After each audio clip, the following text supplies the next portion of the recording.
నా దేవుడు అన్యాయస్తుడైతే కాదు. నీకు తెలియదు నిన్ను ఏ స్థితిలో దేవుడు ఉంచబోతున్నాడో.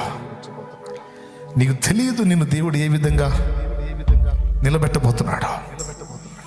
అది జరిగిన నాడు నీకు అర్థమైంది నేను చెప్పింది ఏందో.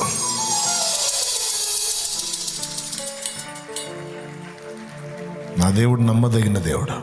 లే, విశ్వాసంతో లే. విశ్వాసం గలదానివే లే, విశ్వాసం గలవాడవే లే. భయపడద్దు, బాధపడద్దు, కృంగిపోవద్దు. జనాలు నీ ముందు మిడిసిపడుతుంటే నువ్వు దాన్ని బట్టి ఏం బాధపడదు. జనాలు నీ ముందు హడావుళ్ళు చేస్తుంటే నువ్వు ఓకే ఓకే దేవా నీకే స్తోత్రం అనుకొని కరెక్టేలే అయ్యా, నేను తగిన వాడిని కాదు, తగిందని కాదు అనుకుంటా ఉండు. నువ్వు అంతే.